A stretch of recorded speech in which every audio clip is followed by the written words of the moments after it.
Gotta say, you got a type, Andile. Eh? Ah! You got a type. That's something that I picked up is that you How? seriously, Please you seriously do got the a maths type. here. Well, between Rosette and Seba, like you can just tell that, like I can see. Eddie, she's in the room. I'm trying not to do that, but hey, I'm here.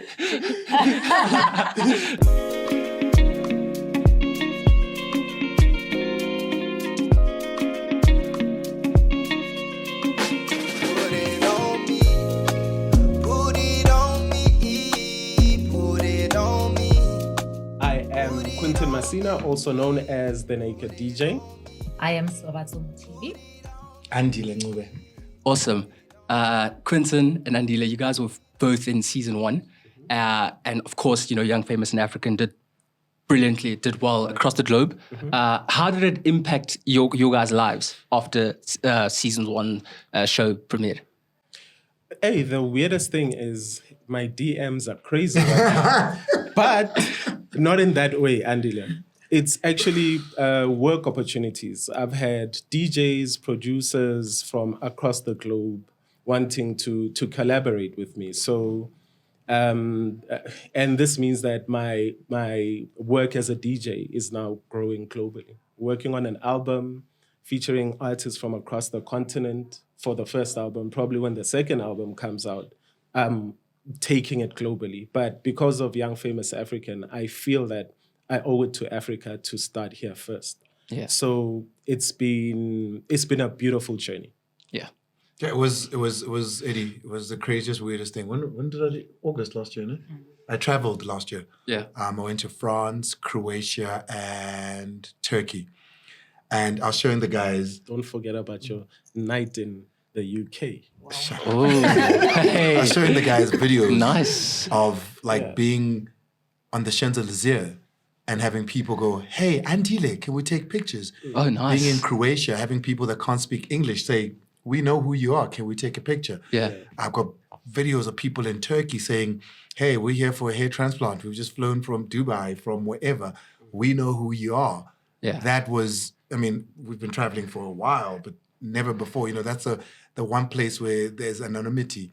But I guess the globalness and the community that Netflix has made the world has made it easy for us to recognize everywhere. And that was the weirdest and oddest thing about the come out of season 1. Yeah. Seba. Yes. Is that your nickname? I can call you that? Yeah, you can. Okay, cool. Gotta say, you got a type, Andile. Eh? Ah! You got a type.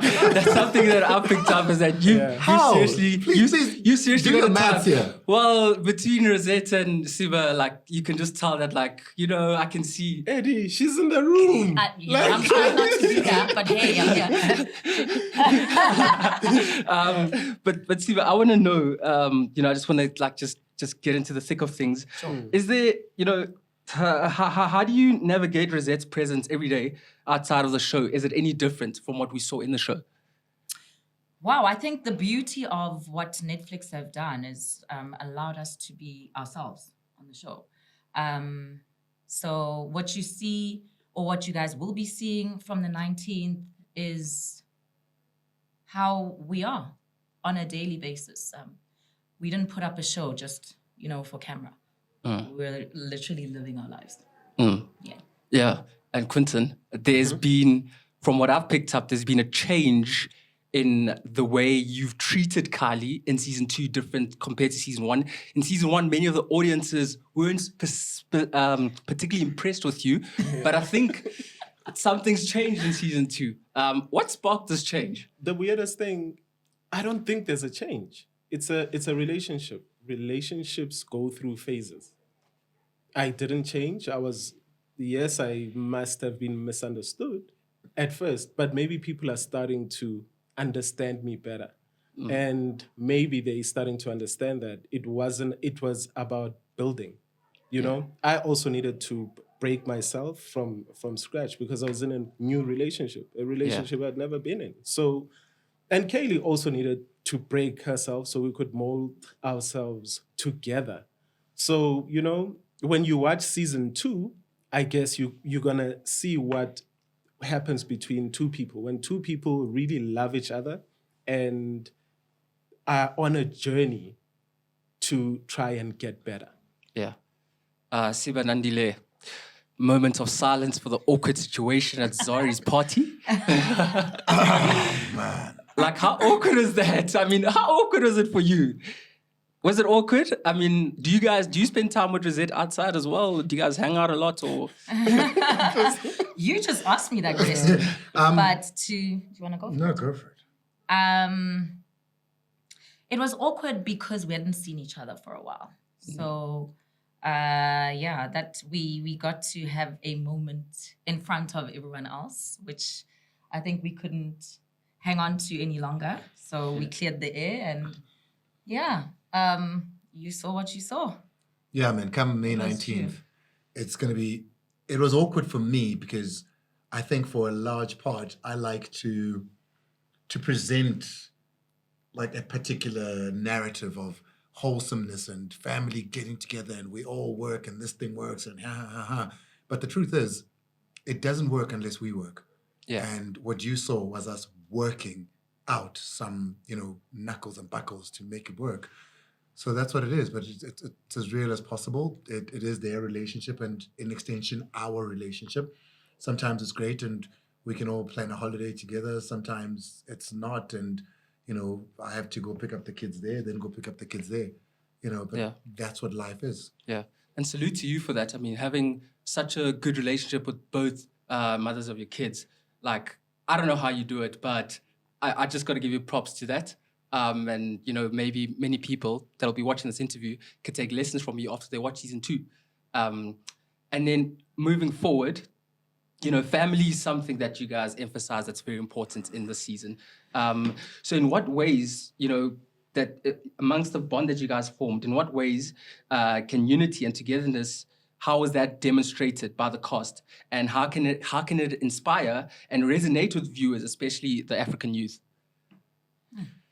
Very good question. Very good question. Appreciate it. I'd actually say it's a perfect example that no relationships are perfect, whether friendships, but if a group of people really look out for each other, there will be fights, there will be drama, there'll be whatever, things that people throw at each other. But at the end of the day, this is a group of people that really care, love each other, and want to grow together. Yeah, and I think that something that people that do tune in to Young Famous African will see the camaraderie and the fact that, the typical African proverb, it takes a village to raise a child. So we are in this village and we're trying to raise our child, Andile. Oh, wow. I think and you're spot on, and I loved your question. Family, and I think it's more real now than ever in the world, is no longer people that you are born with. It's not people that you're kin to from home. It's not blood anymore, and that's why, we call people, hey, my sister, my brother, because that's exactly what it is. And I think what you see here is a family chosen, not a family birthed, that is doing exactly that, is fighting to be together, because anything worth it is fought for, right? So here is a bunch of people that claim they love each other, and they're fighting for that love every single day. Swanky and Annie are fighting for that love. It's powerful, yeah. Yeah, because if not, then you just walk away and you go your separate ways, and you don't ever need to be together. But Absolutely. if you want to be, you need to fight for love. Absolutely. Yeah. Last 2 questions before we run out of time. In the show, we haven't seen the show, just so you know. You guys haven't seen it? No. Okay. So, spoilers. I'm so sorry. Go ahead. In the show, you were kind of conflicted between who you want to go for. So I want you to tell me. I'm going to put you on the spot. Sis, Andy. And you're going to see it for yourself, by the way. Yeah. I want to put you on the spot. Andile, who does your heart want and who does your mind want? Because we know as men, sometimes our hearts Should I excuse want myself? something different and our mind want something different. Are you going to be comfortable answering that in front of me? Yeah. Eddie, this is why no one likes you, okay? Sorry, I had to. Chronicles? I don't think it's that simple, Rosette and I have not been in a romantic relationship since before our daughter was even born. That's 12 years ago. Sebabatso and I are more recently in a relationship, so I don't, and let me put it to you like this. I think wait to watch the very last conversation Seba and I have. So May 19th, binge till the last episode, because you're going to see a conversation that Seba and I have. And I think that puts that question into perfect perspective. Okay. And last question. What's the final verdict? Are you gonna marry Khanyi? Somebody asked it. I was waiting for it. Because just for context, we saw what does Khanyi call it? A pre-proposal. So when is the real one going to come? And by the way, that was a very beautiful dinner that you did at the Heart and Hotel. It was very beautiful. Okay. Yeah. Oh, sure enough. Thank you. Look, Kaylee is the love of my life. And I do want her in my life long term. And I think come May 19th on Netflix, you'll see where we decide to take our relationship. Awesome. Thank you so much, guys, for joining me. You guys are absolutely amazing. And I do apologize for any of the spoilers. But please do make sure that you watch Young, Famous, and African before you tune into this interview. RAMOHLALE from SF from Chronicles. Peace out.